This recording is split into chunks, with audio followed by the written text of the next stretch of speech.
주무셨습니까? 우리 436장 찬양 들으시고 기도 받는 자 나오셔서 기도하시고 주님 공독하겠습니다. 436장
아버지 은혜에 감사합니다. 새벽을 깨워주시고 새날을 주셔서 저 시간을 하나님 말씀으로 시작할 수 있게 해주셔서 감사합니다. 김강호 목사님 간밤을 지켜주시고 새벽에 세워주셔서 감사합니다. 하나님 아버지, 저희들은 하나님의 말씀을 머리로 대충 알고 있지만 제대로 정확하게 알지 못하면서 말씀 배우는데 게을리하고 하나님의 마음을 아프게 하며 교만하게 할 때가 많았습니다. 용서해 주옵소서. 이번 사령의 강의로 통해 말씀을 잘 듣는 지식과 은혜와 신뢰할 수 있는 마음을 주셔서 텅빈 인생 넘치는 이 세대가 될 수 있는 우리 모두가 될 수 있게 성령님 도와주옵소서. 그래서 이번 우리 이목회풀 교회가 한몸된 가족 공동체가 되어 하나님의 가족이 될 수 있는 그런 아름다운 교회가 되게 성령님 도와주시고 은혜 내려 주옵소서. 김강호 목사님 육육간에 가득히 하시며 사역 잘 감당할 수 있게 성령님 함께하여 주옵소서. 말씀을 강의하는 시간까지 우리의 신념과 생각을 지켜 보호해 주옵소서. 우리를 죄에서 구원해 주신 예수님의 이름으로 기도드리옵나이다. 아멘.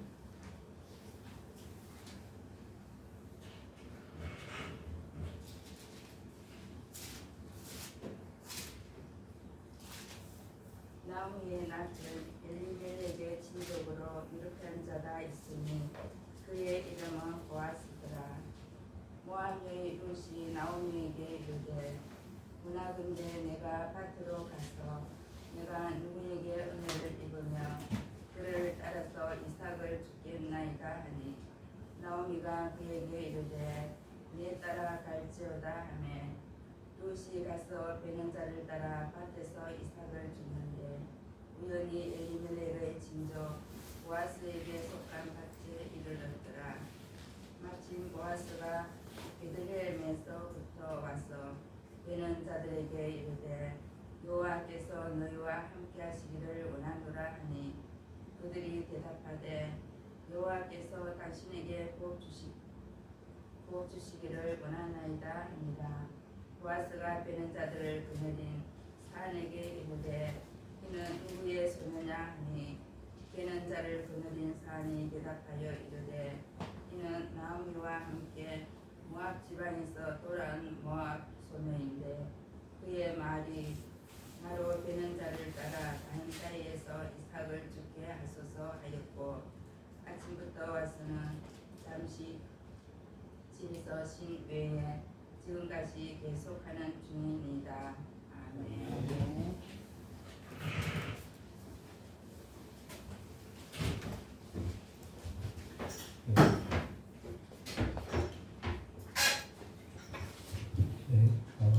바로 말씀 보겠습니다. 어제 1장 하반부를 보지 못해서 1장 하반부부터 오늘 2장 13절까지 보도록 하겠습니다. 나오미와 룻 두 사람이 베들레헴에 들어서자 온 성읍 사람들이 들서겠습니다. 놀람과 반가움과 안타까움이 뒤섞여서 이구동성으로 이가 나오미냐라고 말합니다. 나오미는 기쁨과 즐거움을 뜻하는 자기 이름을 못마땅하게 여기면서 이렇게 말합니다. 나를 더 이상 나오미라고 부르지 마십시오. 나를 마라라 부르라. 이렇게 합니다. 즐거움, 기쁨을 뜻하는 나오미가 아니라 쓰다는 뜻을 가진 마라라라고 그렇게 부르합니다. 그리고 나오미는 상한 마음으로 약간의 신세 한탄처럼 보이는 말을 하고 있습니다. 그 1장 후반부에 보면 나오죠. 전능자가 나를 심괴롭게 하셨구나. 내가 나갈 때는 풍족하게 나갔더니 여호와께서 내게 비어 돌아오게 하셨구나. 여호와께서 나를 징벌하셨고 전능자가 나를 괴롭게 하셨구나. 이런 나를 왜 너희는 나오미라고 부르느냐. 나오미의 이 말은 자신의 슬픔을 노래처럼 표현한 말로서 애가의 형식을 그대로 띠고 있습니다. 시편에 보면은 저주시도 있고 애가시도 있습니다. 그 중에 애가시가 굉장히 많습니다. 애가의 그 형식을 그대로 띠고 있는 시적 표현으로 보셔야 됩니다. 나오미는 솔직한 자신의 속마음을 다 드러내고 있습니다. 텅 빈 자기 인생은 전능자 때문이라고 합니다. 모압 땅을 나갈 때는 풍족하게 나갔는데 여호와께서 내게 비어 돌아오겠다고 말합니다. 사실 10년 전 나오미 가족이 모압 땅으로 떠날 때 완전히 빈털털이었죠. 남편과 아들 두 이외에 가진 것은 아무것도 없는 파산한 집안입니다. 그런데 그때를 풍족했다라고 표현하고 있죠. 이 말은 지금 현재 자신이 얼마나 비참한 처지인지를 강조한 표현이죠. 아들 둘과 남편을 잃고 바보가 된 며느리만 있는 지금의 처지에 비하면 그때는 오히려 풍족했다 이렇게 말할 정도로 지금 현재가 아주 비참한 정말 텅 빈 인생이 되었다고 말합니다. 이 모두가 하나님의 징벌이고 전능자가 나를 괴롭겠다라고 말하면서 나름대로 이렇게 해석을 하고 있는 겁니다. 이런 자신을 더 이상 나오미라고 부르지 말라. 깊은 슬픔과 괴로움이 묻어나는 예가입니다. 나오미는 자신의 아픔과 슬픔을 감추지 않고 다 드러내고 있습니다. 나오미의 예가는 남편과 두 아들의 상실로 인한 신세 한탄이 아닙니다. 나오미는 선하고 자기 백성을 사랑하시는 하나님에 대한 강한 신뢰의 바탕을 둔 한탄입니다. 어제 고난을 왜 주셨냐고 묻지 말라라고 했는데 말 그대로 안 물을 수 없습니다. 사람은 묻게 되어 있죠. 지금 이것을 부정한다는 의미가 아니고 하나님에 대한 신뢰에 대한 바탕이 있기 때문에 그렇게 묻는 겁니다. 그러면 이 시편 그때는 우리에게 필요한 것은 뭐냐면 이 시편에 있는 이런 애가와 같이 자신이 당하는 고통을 하나님께 있는 그대로 드러내는 겁니다. 지금 나오미는 자기가 당하는 고통을 인한 슬픔과 하나님을 향한 이 원망을 입을 닫고 있는 게 아닙니다.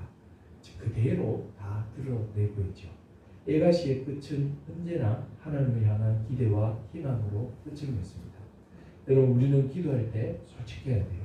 정답만 말하는 사람은 하나님과 피상적인 관계에서 벗어날 수가 없습니다. 힘이 들 때 힘들다고, 괴로울 때 괴롭다고, 때로는 하나님 원망될 때 원망된다는 말을 할 수가 있습니다. 옳은 또 말할 수 있어야 됩니다. 나만의 애가를 지어 올리셔야 돼요. 하나님은 거짓 경건으로 둘러싸인 위선의 말보다는 탄식자의 정직한 절망과 절규를 듣기를 원하신다고 이 김지창 교수라는 분이 말씀하셨어요. 이 구약의 아주 유명한 교수님이십니다. 제가 준비하면서 이 말이 정말 너무 좋더라고요. 하나님은 거짓 경건으로 둘러싸인 위선의 말보다는 탄식자의 정직한 절망과 절규를 듣기 원한다. 속마음은 안 그러면서 괜찮은 척. 부모는 아이의 마음을 누구보다 잘 알잖아요. 7살, 8살밖에 안 된 애가 지금 화도 나고 짜증도 나는데 일부러 이를 꽉 깨물고 바른 말 하려고 하고 바르게 이야기한다고 생각해 보십시오. 속마음을 누구보다 잘 알아요. 차라리 그때는 엄마 미워하면서 엉엉 울면서 안기는 게 훨씬 아이답고 부모의 마음을 시원케 하는 겁니다. 근데 우리는 다 보면 어떻습니까? 자기 애가를 부르기보다는 들었던 말들이기 때문에 너무 정답으로 자꾸 하나님께 나가려고 하다 보니까 하나님은 저 멀리 계시는데 나와 별 큰 상관이 없는 것처럼 하나님은 무슨 자를 들고 나만 이렇게 보살피는 나를 이렇게 재는 분으로 여겨질 수가 있는 거죠. 자신의 이거를 부르며 자신의 소망을 가릴 수 있어야 됩니다. 경제적으로 힘들고 어려울 때 왜 너무 힘들다고 왜 이렇게 힘들게 하십니까? 이렇게 말할 수 있어야 돼요. 채워달라고 또 부르짖을 수 있어야 됩니다. 하나님께 소망을 말할 수 있어야 돼요. 애가가 없는 기도는 삶을 나누지 않는 아주 무미건조한 대화입니다. 하나님 우리의 모든 삶을 공유하기를 원하십니다. 부부관계에서도 정답만 계속 말하는 그 인생은 아주 이렇게 모범적인 것 같지만 사실 굉장히 건조한 겁니다. 슬픔도 나눌 수 있어야 되고 기쁨도 나눌 수 있어야 되고 기대도 나눌 수 있어야 되고 자신의 정서와 감정과 그 마음에 드는 것을 다 나눌 때 우리는 정말 인격적인 더 깊은 관계로 들어가는 겁니다. 하나님께도 동일한 거죠. 우리는 너무 하나님께 정답만 이야기해서는 안 됩니다. 하나님의 마음은 아버지의 마음이기 때문에 우리의 모든 삶을 다 공유하기를 원합니다. 그러면 이 공유하는 방식이 뭐냐면 애가라는 방식입니다. 그래서 여러분 기도하실 때 특히 혼자 계실 때 또 여러 명이 계실 때는 또 내 마음이 이렇게 또 들키면은 또 어려운 마음이 있으니까 혼자 기도하실 때 솔직하게 기도하세요. 미워 죽겠으면 밉다고도 하고 좋으면 좋다고도 하고 들어달라고도 부르짖을 수 있습니다. 들어주고 안 들어주고는 하나님의 판단이에요. 우리는 말할 수 있어야 돼요. 자, 나오미는 하나님을 향한 애가를 부르고 이제 베들레헴으로 돌아오죠.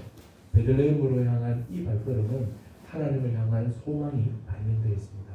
그런데 놀랍게도 마지막 절 22절에 보면 이렇게 나오죠. 나오미가 모압 지방에서 그의 며느리 모압 여인과 함께 돌아왔는데 그들이 보리 추수 시작할 때에 베들레헴에 이르렀더라. 텅 빈 나오미가 홀로 된 자부 모압 여인 룻과 함께 베들레헴에 도착하자 베들레헴은 보리추수로 분주합니다.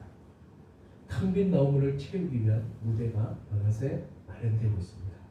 그뿐 아니라 1절을 보면 나오미의 남편 엘리멜렉의 친족으로 유력한 자가 있으니 그의 이름이 보아스다.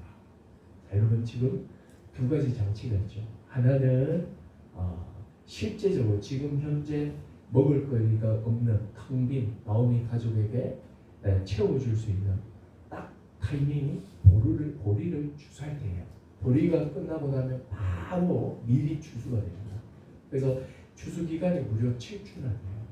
7주 동안은 먹고 살 문제가 해결이 되는 겁니다. 또 그뿐 아니라 친족이 나타납니다. 엘리멜렉의 친족 한 사람이 딱 나타나요. 이 사람을 통해서 또 채울 수 있는 어떤 길이었네요. 근데 이 사람의 유력한 사람이 이름이 보아스다 이렇게 말하죠. 유력하다는 이 말은 기본적으로 경제적으로 능력이 있고 한 지역에서 명망이 있는 존경받는 인물을 말합니다. 나오미의 애가에 답이라도 하듯이 나오미의 남편 엘리멜렉의 친족으로서 유력한 한 사람 보아스가 등장했습니다. 유력한 사람이 친족이라는 사실은 나오미가 소망받기 충분합니다. 친족 보아스의 등장은 앞으로 펼쳐질 룻기의 전개에 있어서 아주 중요한 요소입니다. 만약 보아스가 나오미의 친족이 아니라면 얘를 이어주는 계대 결혼도 할 수 없고 기업도 물을 수 없죠. 물론 친족이라고 해서 무조건 다 기업을 물어주고 계대 결혼해야 하는 절대적 의무가 있는 건 아니에요. 여러 이유로 인해서 친족이지만 얼마든지 거절을 할 수 있습니다. 돈이 없어 대신 땅을 사줄 수도 사줄 수 없을 수도 있고 또 계대 결혼을 할 형편이 되지 않는다면 친족이지만 아무 소용이 없습니다. 근데 친족인데 보아스가 유력해요. 경제적으로도 능력이 있고 힘이 있는 사람이죠. 자, 텅 빈 나오미는 자기의 애가를 부르며 베들레헴에 도착했죠. 하나님께서 나오미의 애가를 들으시면서 보리추수라는 무대와 친족 보아스를 준비한 겁니다. 어떻게 텅 빈 나오미 인생이 지금부터 채워지는지를 살펴보도록 하겠습니다. 자, 베들레헴에 도착한 가레라는 두 여인은 목구멍이 포도청이라고 먹고 살기 위해 가만히 있을 수 없죠. 텅 빈 나오미는 원래 살던 집에 거처를 마련합니다. 10년 동안 비워둔 집은 자신의 인생처럼 모두가 텅텅 비어 있습니다. 방도 창고도 부엌도 텅텅텅 비어 있는 집에 두 사람의 거처를 삼습니다.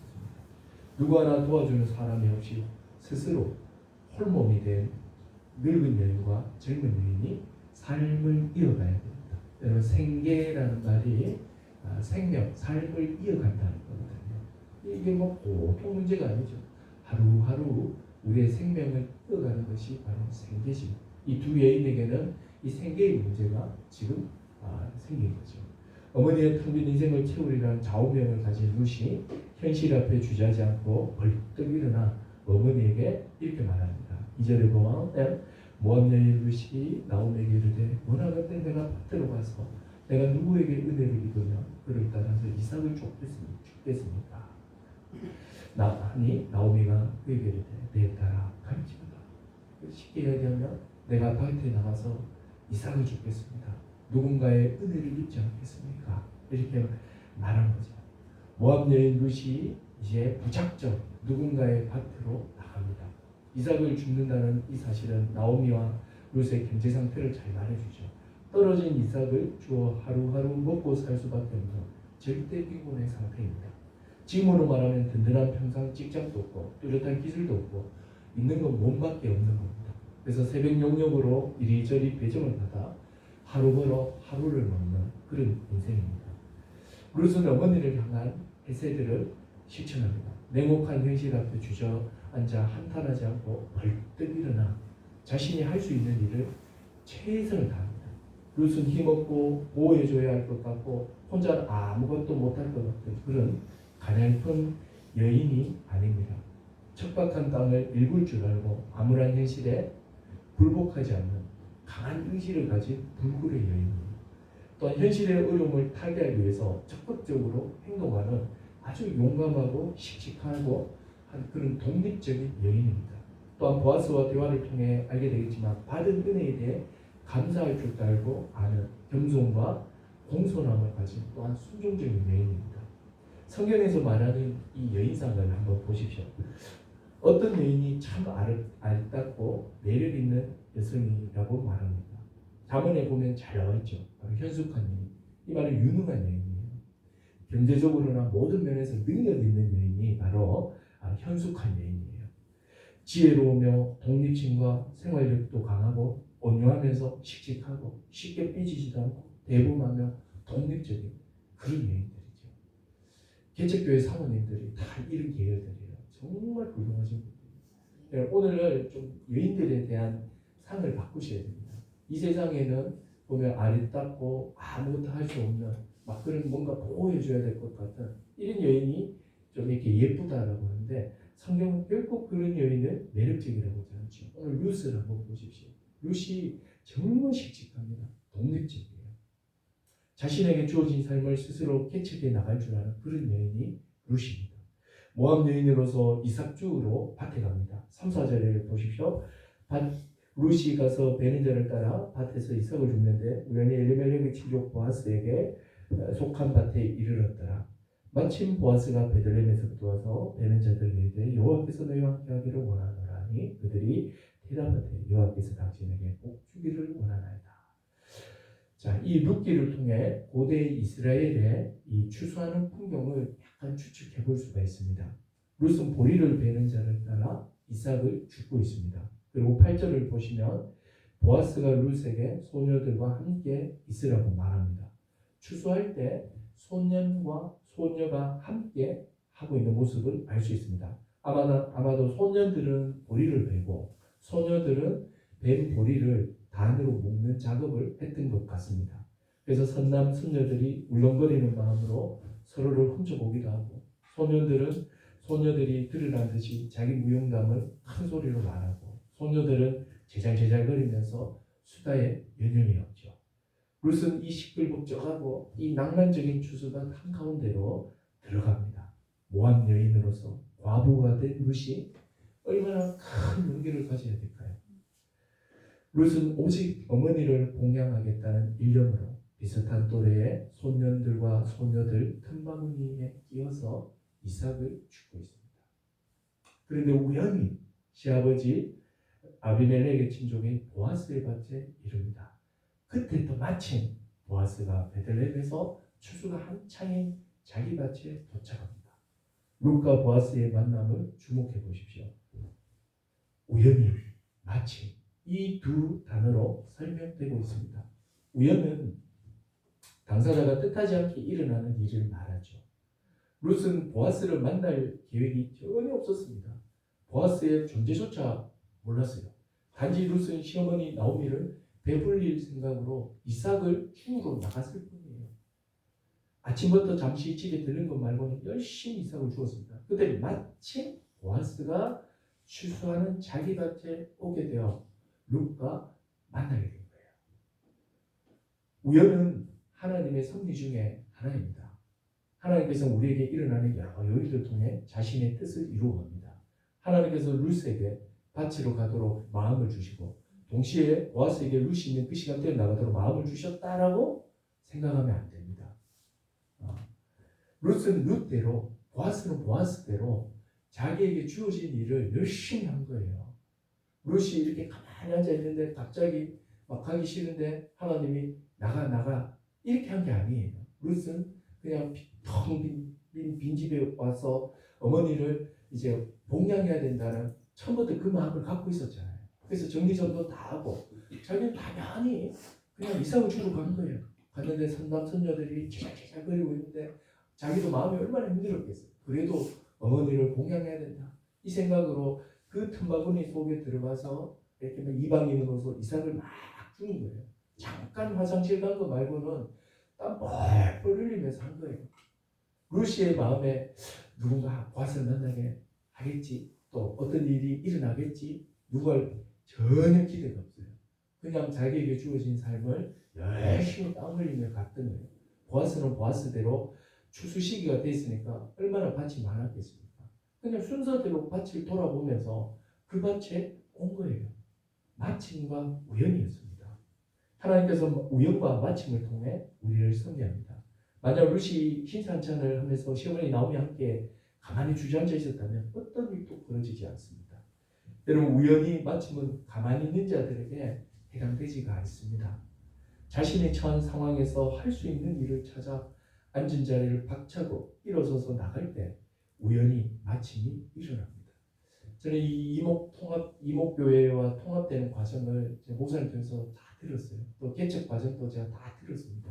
창원 저 오피스텔 그 옆에 있을 때 거기서 개척을 하셨고, 그리고 경남대 앞에서 또 4층에 하시고, 그러다가 또 이 읍내 어디 또 2층에 또 막 이렇게 받아온 데도 계시다고 하고, 그 모든 과정들을 제가 다 봤습니다. 보면서 또 그 과정에서 또 이렇게 이 고향교회와 또 연루라기보다는 또 그런 갈 뻔도 하셨고, 근데 초지일관 목사님의 일을 하신 거예요. 그냥 성도가 많든 적든 하나님께서 주신 그 목적에 따라 목사로서의 일을 열심히 하신 거예요. 이목교회는 이목교회대로 있었습니다. 근데 이 여러 가지가 우연과 마침이 통해서 지금 여기에까지 이르는 겁니다. 여러분, 이걸 누가 모든 걸 하나님이 미세하게 사람의 마음을 조정했다 이렇게 생각하시면요, 이거 완전히 이 몰입격화 시켜버린 거예요. 하나님은 그렇게 일 안 하세요. 그냥 교회는 교회대로 살면 됩니다. 나에게 주어진 일을 살면 돼요. 그럼 분명히 우연히와 마침은 가만히 있는 사람들, 신세 한탄하면서 그런 사람들에게는 절대 일어나지 않습니다. 상황이 아무리 힘들고 어려워도 포기하지 말고 자기가 할 수 있는 일을 해야 됩니다. 가만히 있으면 아무 일도 일어나지 않습니다. 멀리 있으면 닫혀 있지만 가까이 가면 열리는 자동문과 같은 것이 우리 인생이에요. 멀리 있으면 모든 게 다 닫혀 있는 거죠. 다 닫혀 있습니다. 그럼에도 불구하고 일어나서 가까이 가면 열립니다. 자동문은 멀리 보면 닫혔지만 가까이 가야 열리거든요. 그게 우리 인생입니다. 이것이 바로 우연과 마침이죠. 루시 이삭을 줍고 있는 자신의 밭에 보아스가 도착합니다. 보리단을 베고 있는 소년들과 인사를 나누죠. 그리고 보아스가 사환에게 룻을 가르치며 저 소년은 누구냐? 누구의 소녀냐? 어느 집 여식이냐? 이렇게 묻습니다.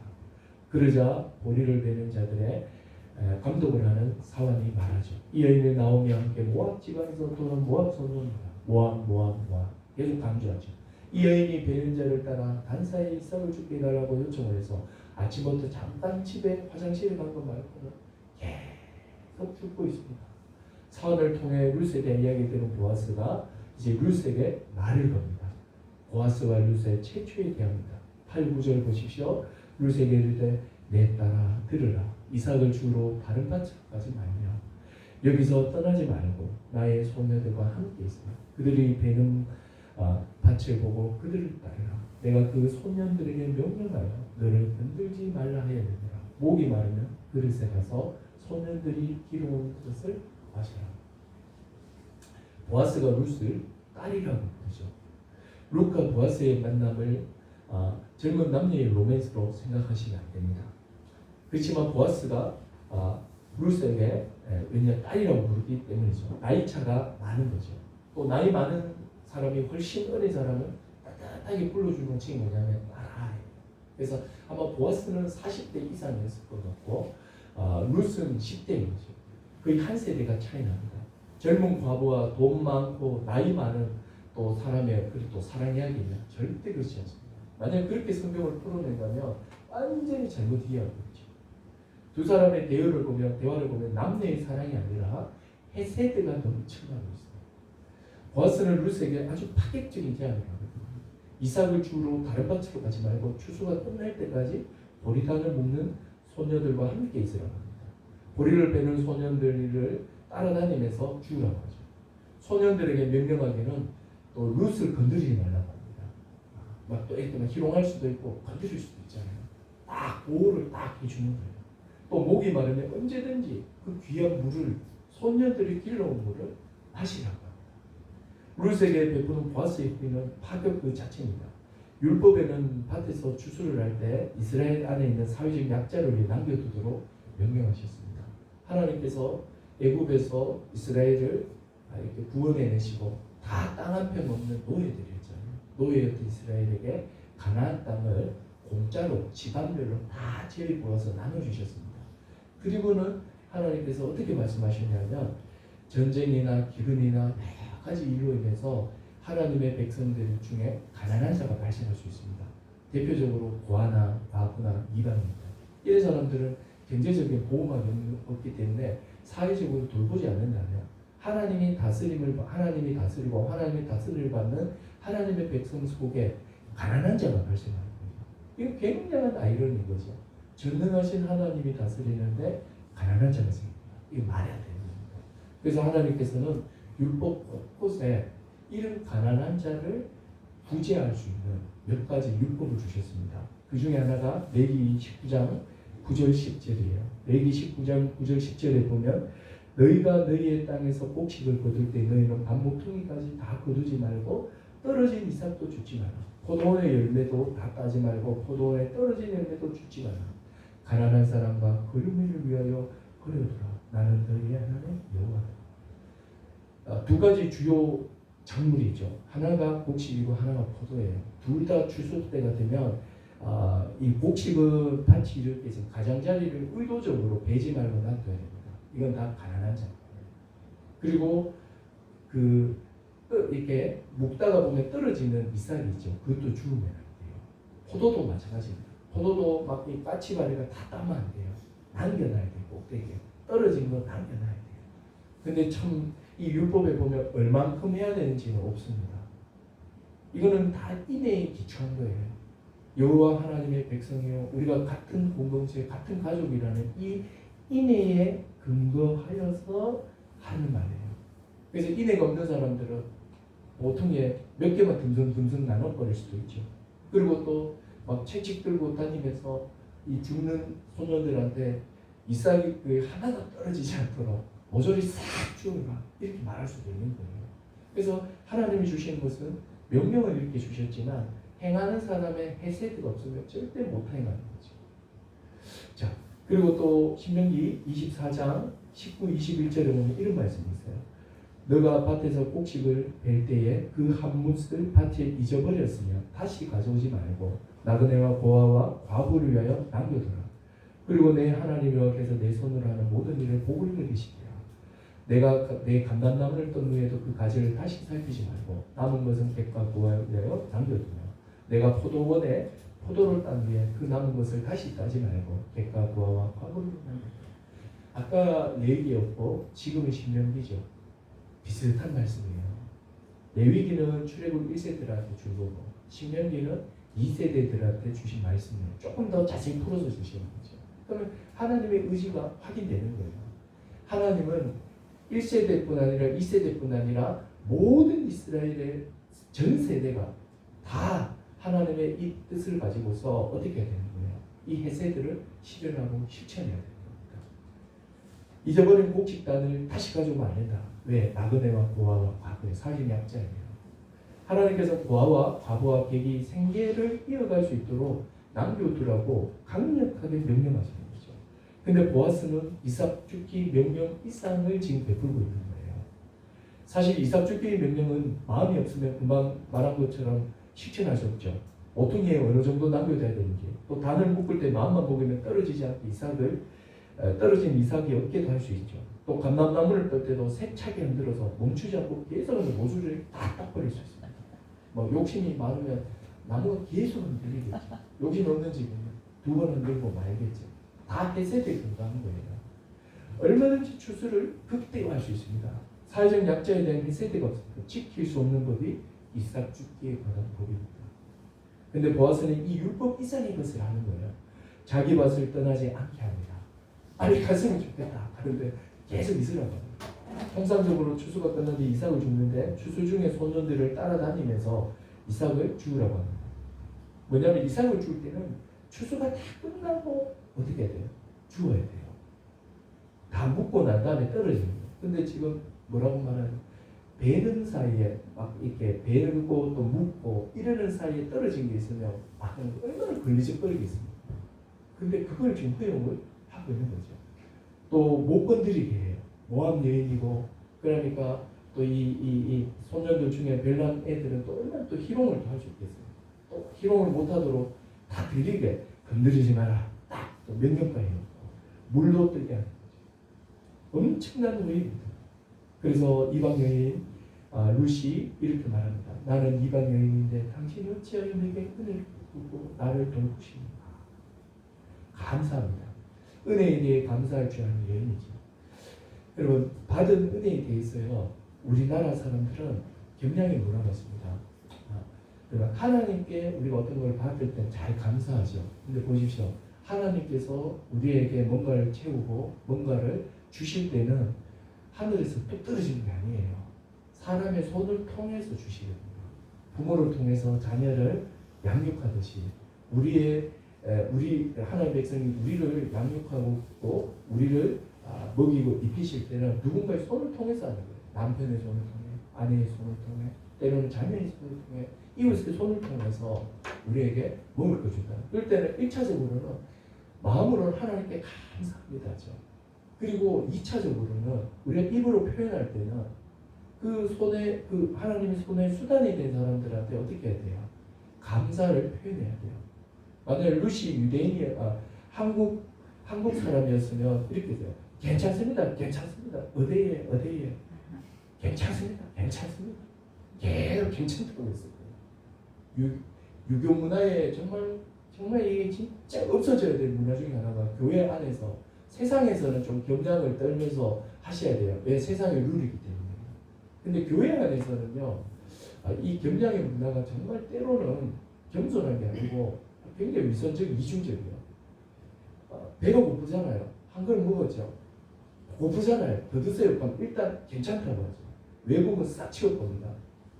우리나라 2번 정도 겸양하고 또 이렇게 주면 먹잖아요. 그죠? 그래놓고 답이 없거든요. 얼마나 이상해요.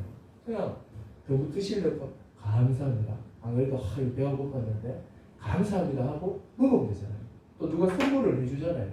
선물을 해주면 정말 너무 필요한 거 있잖아요. 그럼 어떻게 해야 돼요? 그 선물을 주는 사람은 이미 선물을 준비할 때 이 사람이 받을 것을 막 생각하면서 준비를 해요. 그리고 또 내가 돈과 희생을 다 드린 거예요. 그러면 어떻게 받으면 돼요? 감사합니다. 너무 이렇게 저렇게 너무 필요했는데 꼭 필요할 때 주시는 것. 그래서 내가 정말 감사합니다. 이렇게 하면 주는 사람은 어때요? 너무 기쁘잖아요. 우리 보통 다 네가 사라, 내가 사라, 식당에서 막 이렇게 하고 있죠. 전 세계 우리나라밖에 없어요. 그래 놓고 내고 난 다음에 한 번 더 말렸어야지. 하면서 나가는 게 우리나라잖아요. 이게 굉장히 부정직합니다. 지금 룻은 그대로 받아들이고 감사를 오히려 표현하고 있다는 사실입니다. 여러분 은혜에 대하여 사양하거나 빼지 말고 기쁨으로 즐거움으로 받는 훈련을 하십시오. 저는 이 살다 보면 목사니까 간혹 가다가 성도들이 뭔가 줄 때가 있어요. 옛날에는 사양의 문자를 보냈는데 요새는 어떻게 하냐면 정말 이 사람이 어떤 마음으로 어떤 생각으로 나에게 줬을까 묵상 좀 하고 그리고 구체적으로 감사를 표현해요. 사실 내가 이래 저래 이래 했는데 이걸 줘가지고 너무 감사하고 너무 기쁘다. 그래서 우리 가족이 막 기뻐하는 모습 사진 하나 찍어서 주면 그럼 주는 사람은 어때요? 보람이 생기잖아요. 이게 뭐예요? 은혜에 대한 합당한 반응이에요. 이런 거 왜 했나 엄마 다음에는 하지 마라. 돈도 없는데 왜요? 안 하면 또 섭섭해야 되는 거예요. 그게 정말 한국 사람 너무 힘들어요. 이 경량 때문에 자꾸 이중 언어를 쓰는 거예요. 이러지 마세요. 교회 안에서는 예면 예고 아니면 아니에요. 자, 룻의 반응에 대해 보아스가 말합니다. 여호와께서 내가 행한 일에 보답하기를 원하며 이스라엘의 하나님 여호와께서 그의 날개 아래에 보호를 받으러 너에게 온전한 삶 주시기를 원합니다. 자, 누가 누구에게 하는 말이냐면 보아스가 룻에게 하는 말이에요. 보아스가 뭐라고 하냐면 여호와께서 그의 날개 아래 보호받으러 온 너에게 온전한 삶 주기를 원합니다. 자, 이게 굉장히 깊은 이야기거든요. 보아스는 룻에 대한 소문을 들어 이미 알고 있습니다. 모압 여인인 룻이 과부가 된 채 과부인 시어머니를 공양하기 위해 미션 반도를 넘은 사실을 알고 있었습니다. 보아스는 루스의 이 행동을 효심으로 보지 않는 거예요. 여호와의 날개 아래 보호받으러 왔다라고 해석하고 있는 겁니다. 언뜻 보면 효심으로 볼 수 있잖아요. 그죠? 근데 효심으로 보는 게 아니라 여호와의 날개 아래 네가 보호하는 거다. 이렇게 보는 거예요. 날개는 어미새가 새끼를 보호하기 위해 펼치는 모습을 떠올리게 합니다. 그래서 여호와의 날개가 카나프거든요. 아마 이 카나프라는 단어도 많이 나올 거예요. 이번에 히브리어 몇 개를 배울 텐데 고엘, 헤세드, 카나프예요. 그 중에 하나가 이 카나프입니다. 이것은 여호와의 날개입니다. 여호와의 날개란 하나님의 보호를 의미합니다. 보아스는 룻이 자기 고향 땅을 떠나 이국 땅에 온 일을 나오미를 보호하기 위해서 온 것이 아니라 자기 인생이 하나님의 보호를 받으러 왔다라고 이렇게 해석을 하는 거예요. 놀랍지 않습니까? 보아스도 보통의 인물이 아닌 겁니다. 인간적인 눈으로 보면 룻은 고향에 머무는 삶이 보호받는 삶이죠. 그러나 룻은 자신의 신과 부모와 친척과 땅과 모든 것을 버렸거든요. 여호와 날개 아래에서만 진정한 안식과 평안이 있음을 룻은 알아는 거예요. 그래서 어제 살펴본 것처럼 룻이 어머니를 따라가는 것은 인간적인 그런 효심이나 사랑이 아니에요. 이거는 신앙적 결단이에요. 룻은 알았던 겁니다. 여호와 하나님의 날개 아래에서만 진정한 안식과 평안이 있었던 겁니다. 모압은 그 집안에 룻은 그 집안에 시집 가서 그모스 신에게 느껴보지 못한 평안함과 안정감과 하나님의 교묘함을 그는 경험했을 거예요. 그러면서 마음속에 여호와의 보호 아래 있는 것이 가장 안전합니다. 인간적인 눈으로 보면 이렇게 헐벗고 힘들고 텅 빈 어머니 삶에 내 삶이 연루되니까 괴로워 보이지만 그러나 그 땅은 여호와의 날개가 있는 곳이잖아요. 그러니까 여호와의 보호가 있는 곳이기 때문에 이것이 가장 자기 인생에 있어서 안전하다는 말이죠. 사람들이 보지 못하는 신앙의 눈으로 자기 인생을 볼 수 있었던 겁니다.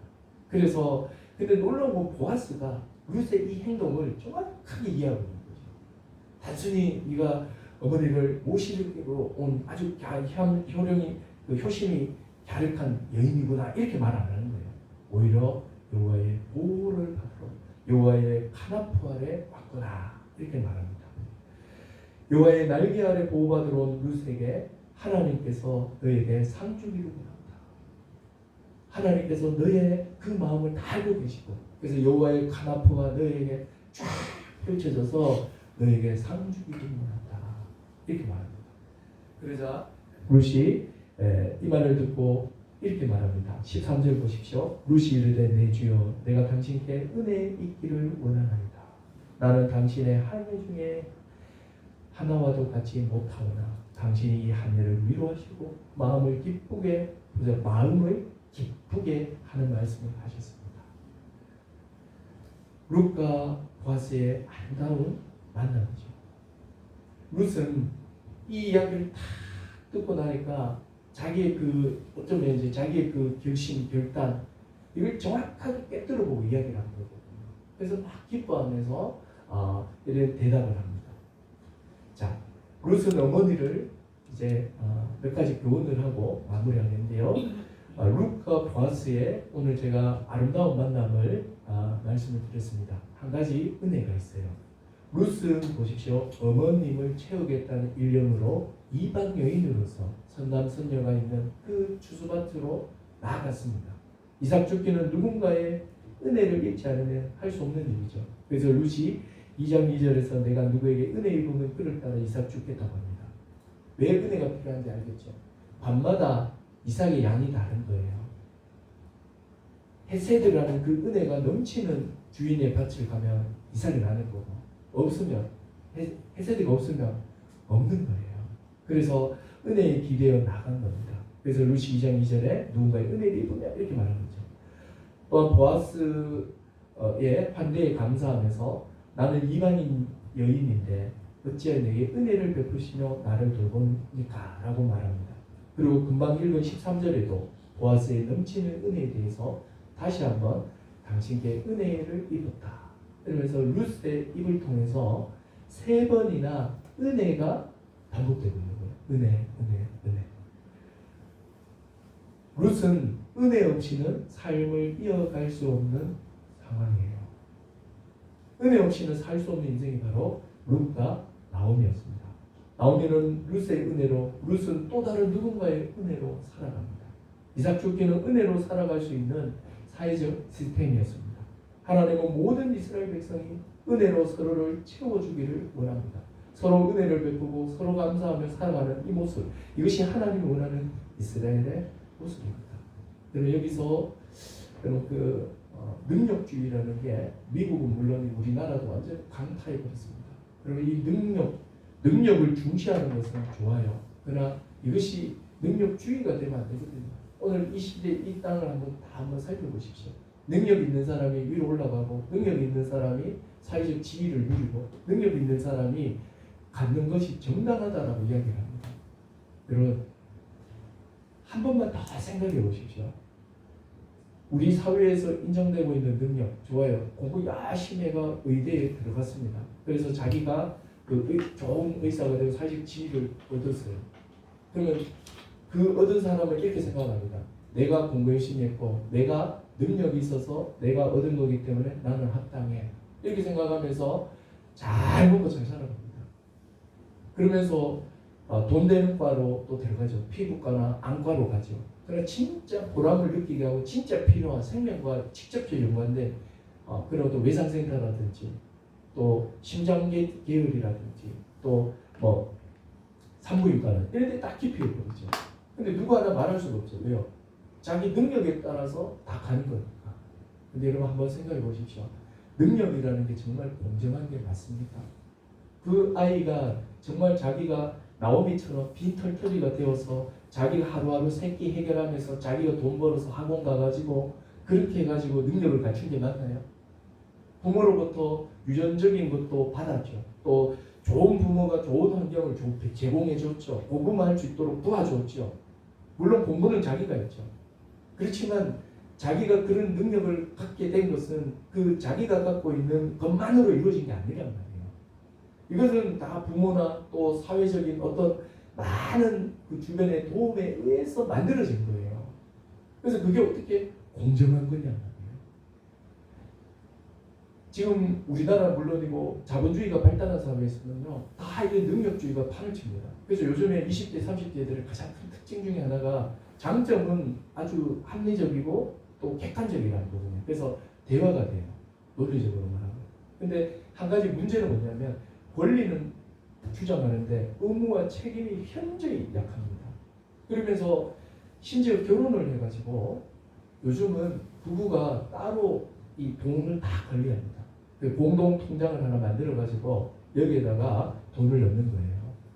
자, 여기 이제 생활비가 50만 원 나왔다. 그럼 자, 25만 원, 25만 원. 이번에는 너희 집에 먼저 갔으니까 다음 추석에는 설에는 우리 집에 먼저 간다. 너희 집에 20만 원 썼으니까 우리 집에 20만 원 씁니다. 그리고 또 집에 왔을 때 막 생활용품, 공통 이런 용품들을 어떻게 할 거냐. 지금 제가 약간 극단적인 것 같지만 실제로 지금 이게 막 이루어지고 있습니다. 서울을 중심으로. 서울에 사회 간 사람들 이야기 들어보면 부부 지도를 하는데 지금 따로 돈 관리라는 게 맞벌이가 많다 보니까 당연하게 보고 있어요. 그래서 서로가 수입이 얼마인지 모르고 있어요. 그리고 이게 무슨 부부예요? 이건 부부가 아니에요. 뭐가 결여되어 있습니까? 헤세드가 결여되어 있는 거예요. 서로에 대한 배품이 없는 거예요. 서로에 대한 헌신이 없는 거예요. 뭐가 있는 거죠? 능력과 권리가 있는 거예요. 여러분 혹시라도 이렇게 살아가는 사람이 있다면 훈계하지 마시고 잘 들어보시고 큰 방향에서는 합치도록 하셔야 돼요. 여러분 그렇게 돈을 따로 관리하기 시작하면 이혼으로 가는 최고의 지름길입니다. 결혼 생활에 봐서 아시겠지만 정말 결혼 생활이라는 것이 얼마나 위험 요소가 많습니다. 러시아의 속담에 보면 전쟁에 아들이 전쟁 갈 때는 한 번 기도하고 항해를 갈 때는 2번 기도하고 결혼할 때 3번 기도한다고 합니다. 결혼이요 전쟁보다 항해보다 더 위험 요소가 많다는 거예요. 실제로 그렇잖아요. 얼마나 많은 위험 요소가 있습니까? 그런 상황에서 그런 위험 요소를 만날 때 그걸 두 사람이 극복하고 이겨내는 게 뭐죠? 서로에 대한 강한 헌신과 책임감이에요. 근데 돈 따로 이렇게 막 하죠. 그러다가 조금만 사이가 안 좋으면 요즘 또 방이 3개 이상이니까 각방 써버리죠. 그러다가 출퇴근 다르죠. 밥 따로 먹죠. 그러다가 심리적인 빌거가 되죠. 그러다가 이혼하는 거예요. 이혼하기가 아주 좋은 구조로 가는 거죠. 뭐를 잃어버리는 거죠? 상대에 대한 신뢰, 사랑이 있는 거죠. 헤세드가 무너지는 겁니다. 여러분, 은혜, 관계라는 것은 사람이 원래 하나님께서 사람은 세우시고 돕는 배필로서 사람을 만드셨잖아요. 그래서 사람은 서로가 서로를 기대어서 완성해주면서 살아가는 거예요. 그리고 이 세상도 시스템도 다 그렇게 되어 있는 것 같아요. 근데 이걸 다 무시해버리고 그냥 다 내 잘났다라고만 이야기하고 권리만 이야기하고 의무와 책임을 생각지 않게 될 때 이 사회는 정말 삭막해지고 정말 강한 놈만 살아남는 시대가 되는 거죠. 하나님은 세상은 그럴지라도 하나님이 다스리는 이스라엘만은 그러면 안 된다는 거예요. 맞아요. 내가 잘못해가지고 밭을 팔아먹고 내가 잘못해가지고 농사를 잘못 지어가지고 소출이 없어요. 또 전쟁에 나갔다가 남편이 전사해버렸어요. 내 운명일 수 있어요. 내 운명이든 내 잘못이든 어쨌든 하나님이 다스리는데 그러면 극빈의 상태에 들어가 버리고 또 한쪽에서는 풍족하게 살고 근데 하나님이 다스려. 하나님은 이게 볼 수가 없는 거예요. 이게 말이 안 되는 거예요. 사실 이스라엘 전체가 다 노예였잖아요. 노예였던 이스라엘을 땅 한 평 없는 그들을 구원해내서 공평하게 제비를 뽑아서 땅을 다 나눠줬잖아요. 그리고 땅이 그 고대의 경제는 땅이 기반했잖아요. 다 잃어버려도 올 한 해는 좀 실패해도 한 해 땅만 있으면 한 해 열심히 살면 또 먹고 살 수 있다는 거예요. 땅에 기반한 사회예요. 근데 이 땅을 잃어버리거나 땅을 유지할 수 있는 남성이라는 노동력이 없어버리면 자기만 힘든 게 아니라 대대손손 가난이 대물림 되잖아요. 그래서 하나님께서 이 꼴을 못 보겠다. 그래서 하나님께서 전 율법을 통해 동원해서 전 이스라엘이 율법을 통해서 이런 가난한 자들, 사회적 약자를 어떻게 해요?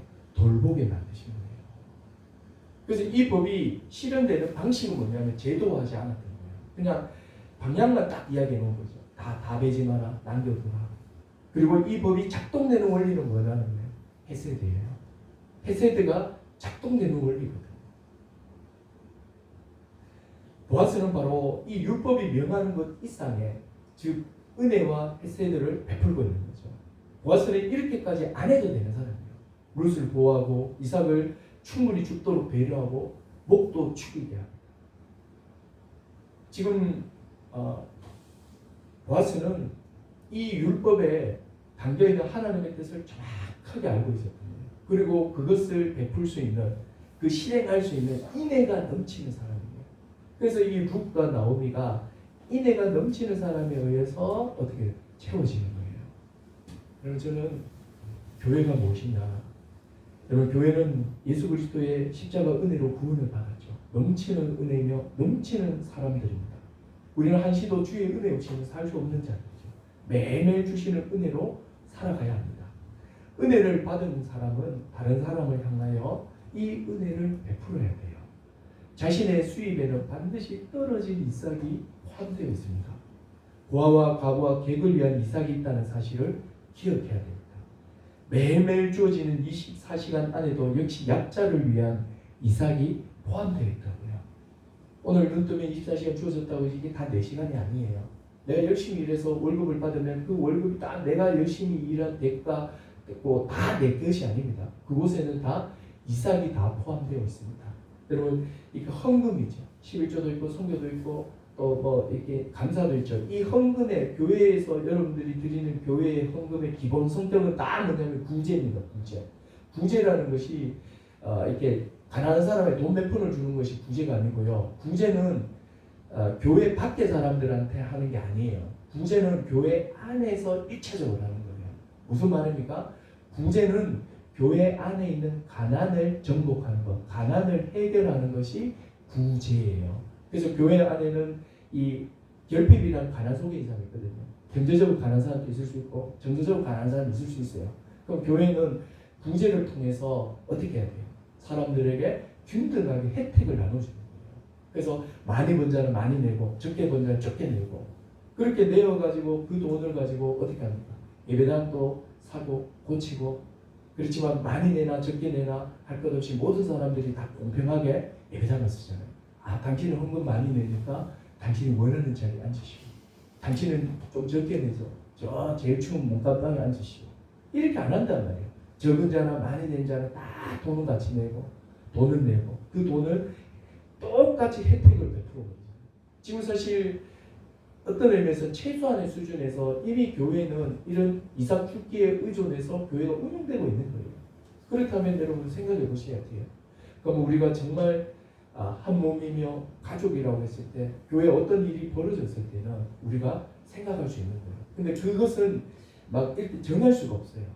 이거는 아까 말씀드린 것처럼 이 헤세드에 기반하는 거예요. 헤세드에 기반해서 내가 11조 했으니까 끝났다 이게 아니에요. 이게 아니고 더 필요하면 더 할 수도 있는 거예요. 또 못하면 못할 수도 있는 거예요. 그걸로 인해서 뭐 하면 안 돼요? 질책하는 분위기나 강요하는 분위기가 있으면 안 돼요. 고린도후서 8장에 보면 어떻게 나옵니까? 자발적으로 자원하는 마음으로 하라 그랬어요. 그래서 교회에서 가장 중요한 게 자원이에요. 그래서 우리 교회에서 제가 개척하고 목적은 딱 2번 했습니다. 2번 할 때 제가 반드시 이렇게 말해요. 반드시 부부가 집에 가서 의논하고 해라. 집회가 끝나면 뜨겁잖아요. 안 해요. 집에 가서 의논하고 해라. 대체로 보면 남자들은 많이 하려고 하고 우리 아내분들은 적게 하려고 그러거든요. 그러니까 부부싸움합니다. 제가 우리 장인어른하고 장모님 보면서 많이 느꼈어요. 부흥회만 끝나면 장인어른하고 권사이신 장모님이 한 달이 사이가 안 좋아요. 왜요? 자기는 너무 많이 하셔가지고 장모님 입장에서는 등록금도 내 할 일이 많은데 교회도 구제해야 되지만 집도 구제해야 되잖아요. 그래가 막 싸우고 이런 걸 내가 몇 번이나 들었습니다. 그래서 그렇구나. 돈을 함께 공유하고 함께 나누는 거잖아요. 그래서 반드시 의논하라 이렇게 말합니다. 그러나 분명한 것은 여러분 내가 가지고 있는 모든 수익과 시간 속에는 뭐가 있다는 거예요? 이삭이 있는 거예요. 고아와 과부와 객을 위한 이삭이 있다는 사실을 기억하십시오. 신명기 24장 19절 아까 본 건데요. 다시 한 번 더 읽고 마치겠습니다. 내가 밭에서 곡식을 벨 때 그 한 뭇을 밭에 잊어버렸거든. 다시 가서 가져오지 말고 나그네와 고아와 과부를 위하여 남겨두라. 그리하면 내 하나님 여호와께서 너의 손으로 하는 모든 일에 복을 내리시리라. 저는 이 말씀을 문자 그대로 믿습니다. 복이 어떤 복인지는 모르겠어요. 분명한 것은 우리가 생계 살아가는 데 있어서 실제적으로 누리는 형편의 복일 겁니다. 잠언에 보면 부재는 하나님께 빚지운다는 게 있습니다. 부재를 하는 것은 하나님께 기억시키는 거예요. 그리고 제가 없는 가운데서도 헤세드를 실현했구나. 그러면서 하나님께서 다 기억을 하신다는 거예요. 그리고 이스라엘이라는 땅 자체가 이렇게 작동이 되는 나라예요. 넘치는 헤세드를 통해서 이렇게 이삭 죽기에 여러 이런 이 구제가 발휘가 되고 교회 안에 이스라엘 공동체 안에 있는 이런 소외되고 약자들이 혜택을 골고루 받아서 자기 대에 가단이 끊어지는 거예요. 근데 참 놀라운 건 뭔지 아세요? 오늘 밤에 이제 보겠습니다만은 하나님 이 제도만 준 게 아니에요. 이보다 더 강력한 제도를 주셨습니다. 이삭 죽어 가지고는 나오미가 한 방에 회복이 안 되거든요. 그래서 한 방에 회복할 수 있는 또 방법을 주셨습니다. 그게 뭐냐면 고엘 제도와 계대결혼 또 기년 제도 같은 거예요. 오늘 밤에 이 부분을 또 살펴보도록 하겠습니다. 기도하겠습니다. 제가 기도하겠습니다.